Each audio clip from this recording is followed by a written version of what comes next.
Okay, you good? Okay.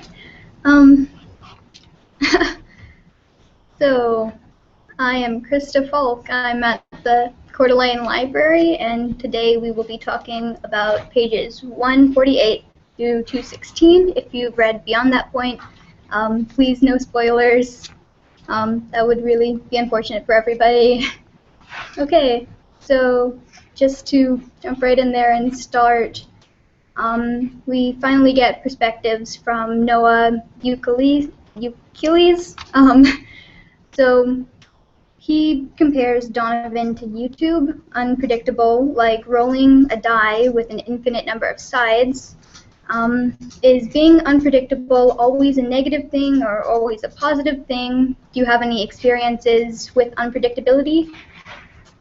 I know that to me, I see unpredictableness as a very negative thing. I like a lot of structure in my life, but I know a lot of people don't like that. They like taking risks. So what do you think?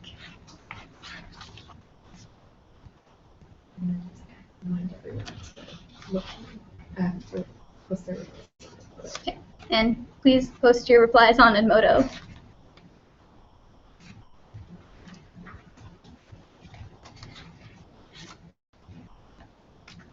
Okay, so to continue, so also on the topic of YouTube, Noah mentions that if something isn't on YouTube, it might as well not have happened. Is technology today changing the ways in which people accept information or view information? What do you think? Do you prefer finding information on the internet, or does anybody actually use newspapers anymore, like ever? Yeah, comment and please just, yeah, get back to us. Woo. Okay.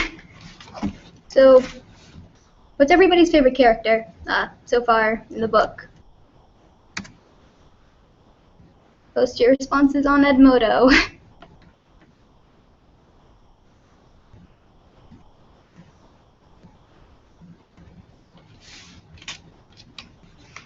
Okay.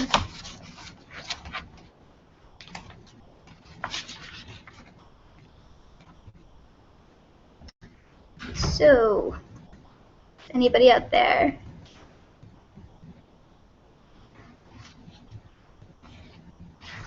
Okay, so I know my favorite character so far is, it was at one point Mr. Osborne, because he was just such a great teacher and worked so well with children, but I think it's sort of evolved into becoming Donovan. The way he actually has two different sides, one where he likes to have fun, but another where he understands the importance of just paying attention and actually like working with people that might not be super popular. Yeah, post your replies to Edmodo on any of these.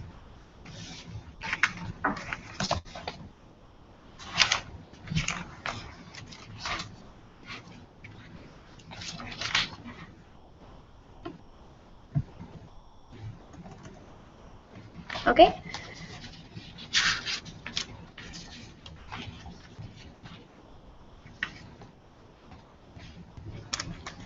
So, we eventually find out on page 168 that Beatrice was actually pregnant instead of sick or deathly ill. Did this take you by surprise, or could you see it coming? I feel like it's become sort of a cliche.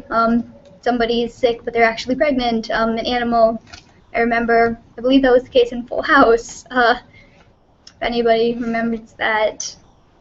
Yeah. So have you ever found out something ended up being a much more positive thing than you actually originally thought it was? Maybe it was a grade on a test you thought you did really poorly, but you ended up acing it, or something along those lines. Again, post replies to Edmodo.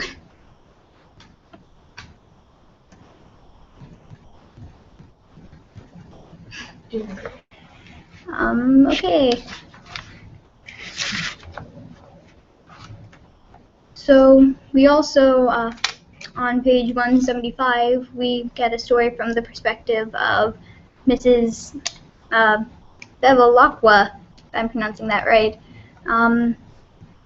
So which teacher would you prefer having? One that's strict and really invested in grades like Mrs. B, or would you prefer a teacher that's more like Mr. Osborne, where it's more of a fun atmosphere and he cares about your well-being, but maybe not so much about your education?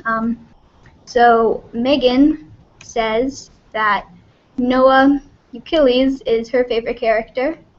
I like him too.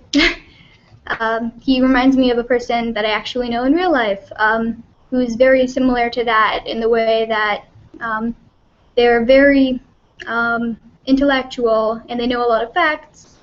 They don't necessarily do well in social situations. I'm not going to disclose the name because they're a member of my family, and that would be rude. But yeah, definitely. Is there any characters that you relate to personally, or know somebody that is very similar to that? Post your replies on Edmodo. Mrs. Yother says that she likes to read newspapers when she's on vacation, but she rarely reads them when she's at home. Megan agrees with that. Definitely, I get most of my information on the internet. It just sort of, it's more convenient for me. I don't necessarily go out of my way to learn about current events. I know a lot of people can be interested in that. I'm not personally.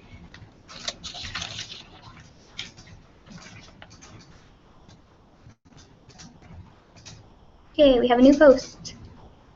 So Megan did not expect Beatrice to be pregnant. There was a sense of irony in that both Beatrice and Donovan's older sister were pregnant, and even though they necessarily didn't get along, it was weird that she could sort of sympathize with this animal who was going through the same thing as her, which was really interesting.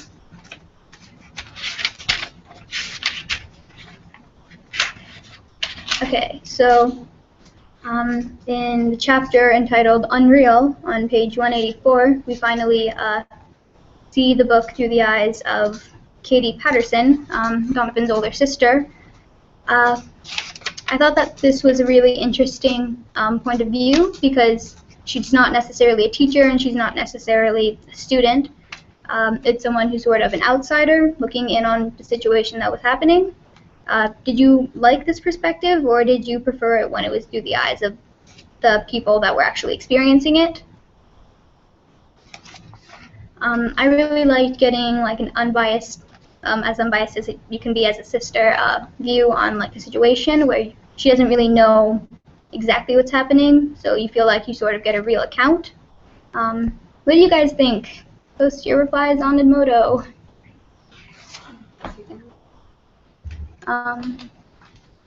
Okay, so checking Edmodo. Miss Jenkins said that she also didn't expect Beatrice to be pregnant. She was completely blindsided by that revelation, and she loves how Noah just kind of threw that comment out there like it should have been obvious to everybody. That definitely happens in real life. I know some people just view things totally clearly, and other people just, they don't realize it. A lot of times that happens to me in everyday life. I'll be just, I don't know, driving and I'll see like this one sign that says like the speed limit, and then there's another sign that says immediately stop up ahead, and it's just like, okay, so I'm going 35 and now I'm not, and I should really realize that, but you know, that's what parents are for. Okay, so let's continue.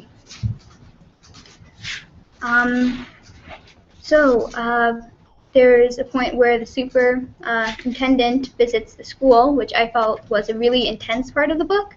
I've noticed that, oh, okay, so Donovan just sort of jumps out of the room, and I thought that it was really interesting that he completely avoided that confrontation at first, just totally by coincidence.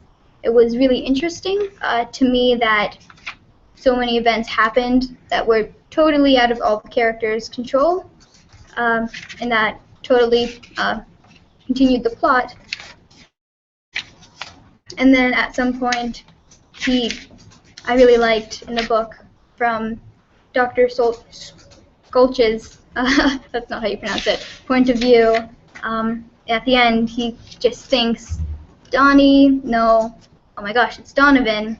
I thought that was a really, really intense part of the book. Did you guys feel that way as well? Were there other intense parts of the books that you liked? Reply on Edmodo.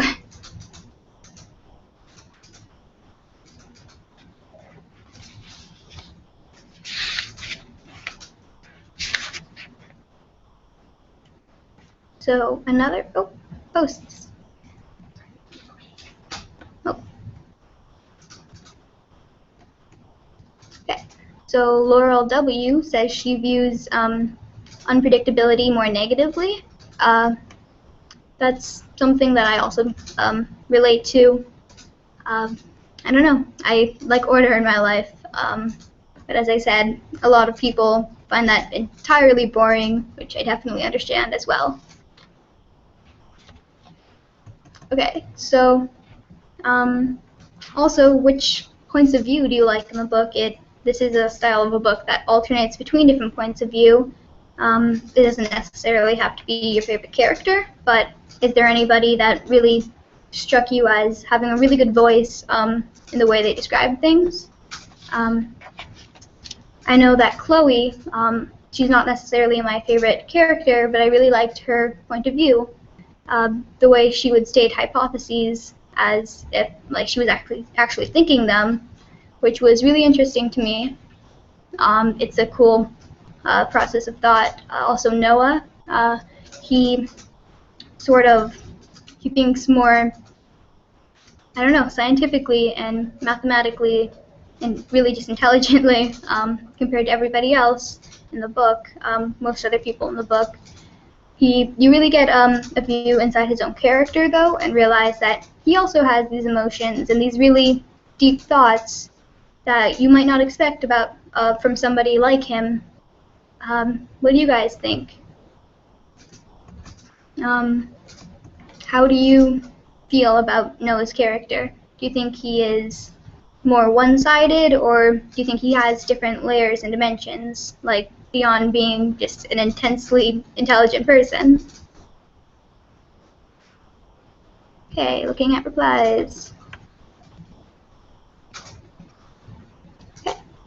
Mrs. Yother says that the internet allows us to gather information immediately, but we must have caution against believing everything you read on the internet.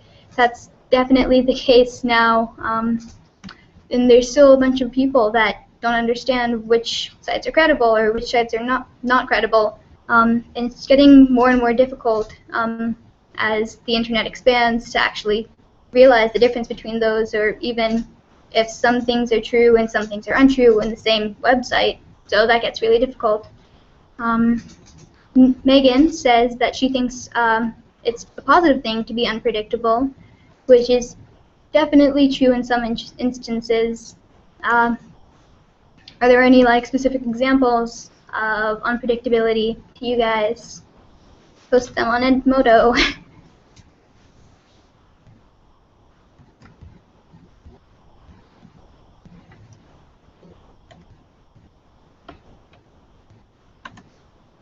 So, one story that I have about unpredictability, a very YouTube-esque trait, is we went on vacation last summer to Los Angeles, and that's definitely a scary place to be without a plan. We decided to, spur of the moment, go to IHOP, which was across the street, but what we failed to realize was there were 4 accidents surrounding that IHOP, just randomly, and so we decided to drive, and it took maybe an hour to get to the IHOP across the street. So being unpredictable to me is definitely, it doesn't work out well, but that just might be me. Okay, so continuing, are there any predictions anybody has for the rest of the book? No spoilers if you've already read it. Any foreshadowing that you see, or any thoughts on what will happen to Donovan? Post them to Edmodo.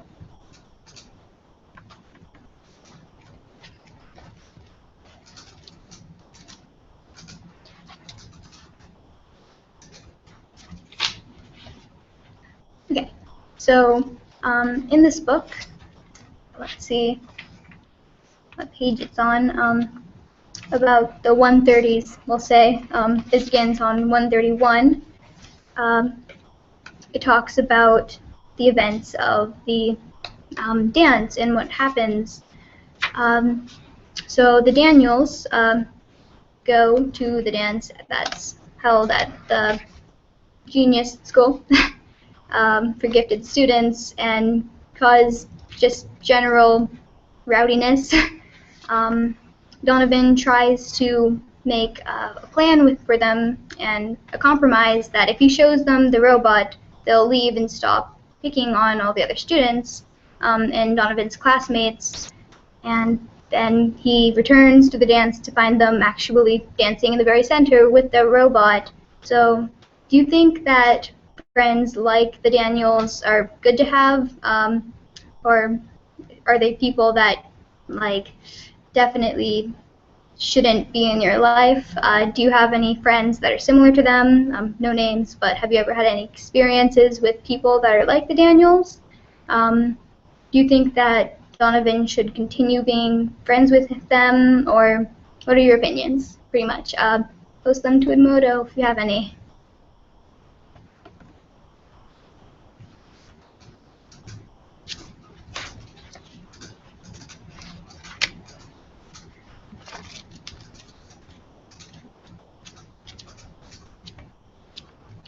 Okay, so the teachers decided to have Donovan tested for the to see if he was really actually fit to be in the school,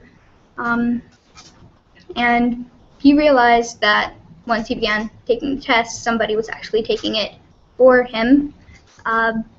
What are your thoughts on that?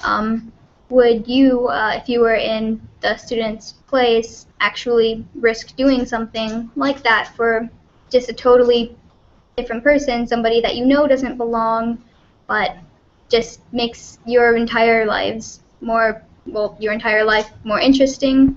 Do you think that's important in a school setting? Not necessarily just academics, but also sociability and actually having people around you that make you happy. Is that a place does that have a place in schools? Post your responses to Edmodo. Okay.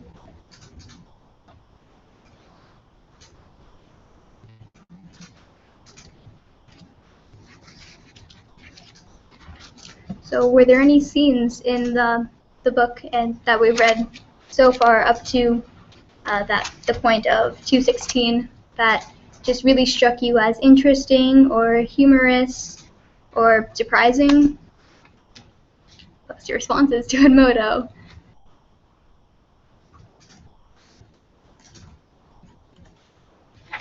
I know that I thought it was really humorous when Noah created this new version of Lamaze that the entire class worked on together. I thought that was a really interesting example of his personality, and definitely an interesting example of Mr. Oz's personality, that he would actually let the students do that in class. Megan says she has not had any friends like the Daniels, and she thinks Donovan needs to work on his friend choices. I definitely agree.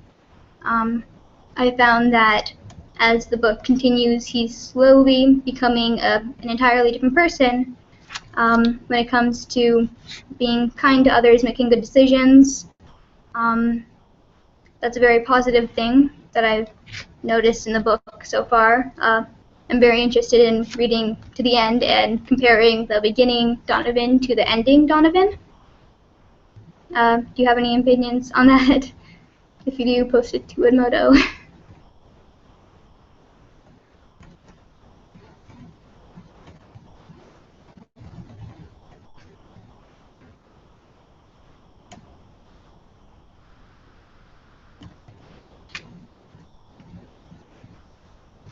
Okay. So Mr. Madsen says, unpredictability is something I appreciate in my friends when we're hanging out. It's a lot of fun. But when it comes to planning at work or planning something to do with my friends, having a loose cannon in the group can really be frustrating. I definitely agree. Again, I like something when it's planned. Events like that are really fun to me. But having like some sense of unpredictability can also be exciting. Miss Jenkins says that she completely agrees with Mr. Madsen. Unpredictability can be fun, but it can be frustrating when you're working to accomplish something.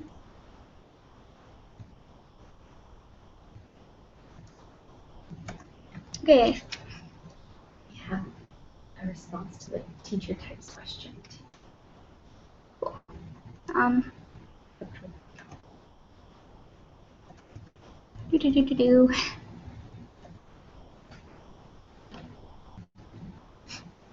Okay, a response to the teacher question, Mrs. Yother says, I tend to lean toward Mr. Oz, primarily because if a student is not emotionally supported, they are not able to learn. Hopefully, if they are supported by the learning piece will come. I definitely agree that's really important to have a sense of fun and also a sense of security. You can be honest and open with your teachers, and it makes it a lot better of a learning atmosphere. Laurel W. says that she thinks it's better to have students that are invested in and teachers that are invested in each child's merit and intelligence. That's definitely an important part of school, obviously. If you don't pay attention to merit and intelligence, you can see a student start to decline. So I feel like you have to have this perfect balance between both being a caretaker and being an educator as a teacher, especially at the middle school level, even toward high school level, I guess, all levels. So I've definitely had a few teachers that are like that, some closer to Mr. Oz, where they tend to light things on fire and have a bunch of fun projects that are, sure, they're educational, but a lot of the times it's just really fun to light things on fire. Then I've had a couple of teachers that they assign like 30 pages of reading or like 60 problems in math, and they say, okay, so I'm going to give you like half an hour and just get this done, which you can benefit from that, but after like a certain point, an hour of homework, it becomes really repetitive, and I find that like the learning actually starts to decline in that. Okay, going down, Megan says that Noah being super interested in YouTube was surprising for me.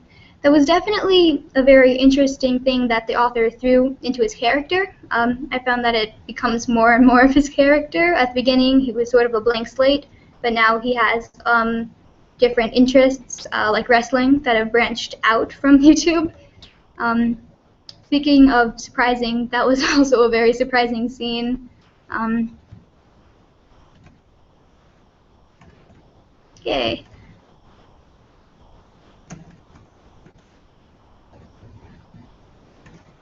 Okay, so back to the Daniels. They sort of had an agreement after Donovan went to visit them after the wrestling experience. When he had a black eye, Donovan said that he felt sort of bad, but not as bad as maybe a really, really great friend should feel. It was definitely not his fault. If anything, it was definitely the Daniels' fault. what do you think? Did they deserve that, or was that just definitely not deserving of anybody at all?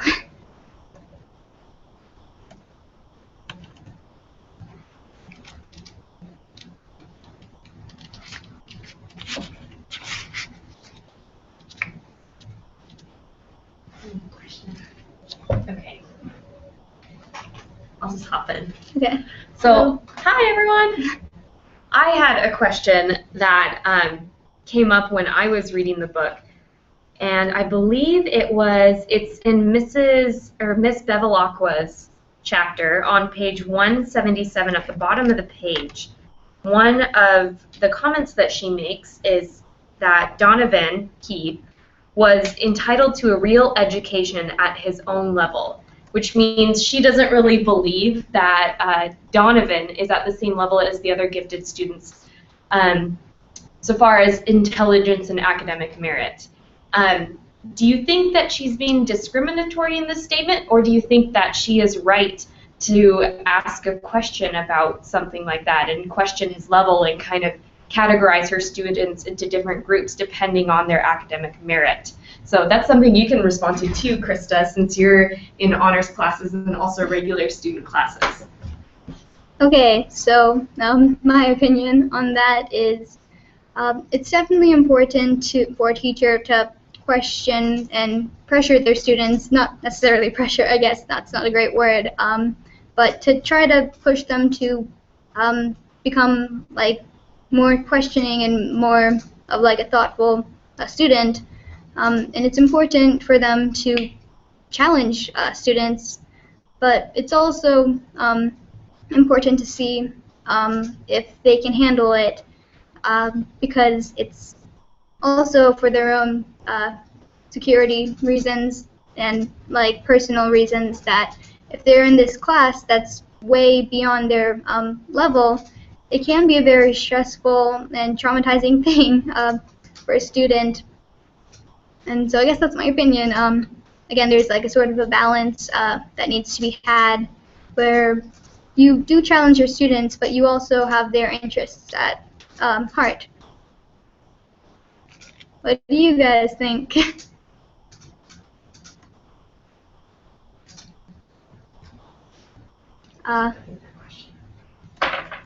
Laurel agrees with Megan about the Daniels and that Donovan needs to work on his friend choices.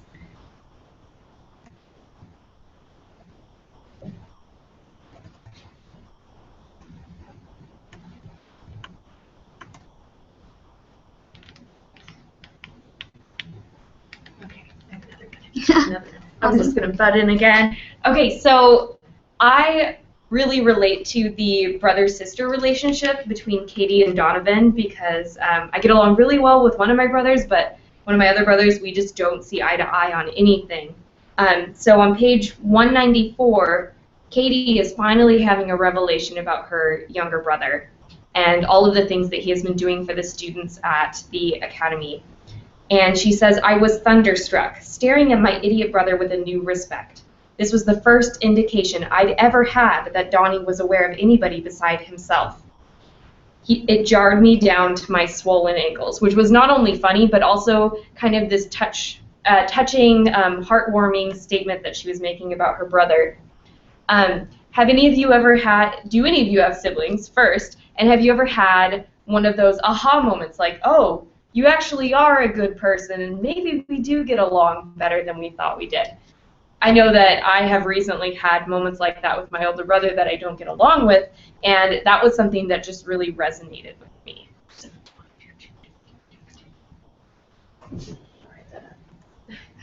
I know that I have 3 siblings, and I'm actually the youngest of 4, so I definitely sympathize with both Donovan and his sister in this case.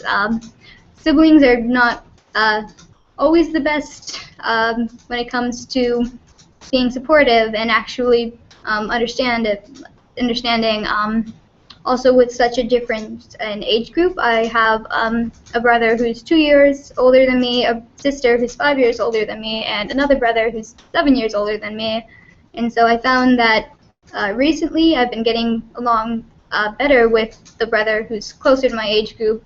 We can actually relate to things now, and the one who's 7 years older, I feel like inspires me, and I can like use as a role model. I understand not getting along with siblings as well. That one middle sibling, you know, the 5 years, definitely we've had our disagreements and assertions. We're at the end of our time, so we just want to let them know next week we're meeting at the Hayden Library at 4 o'clock. Okay, so we're toward the end of our meeting, well, at the end.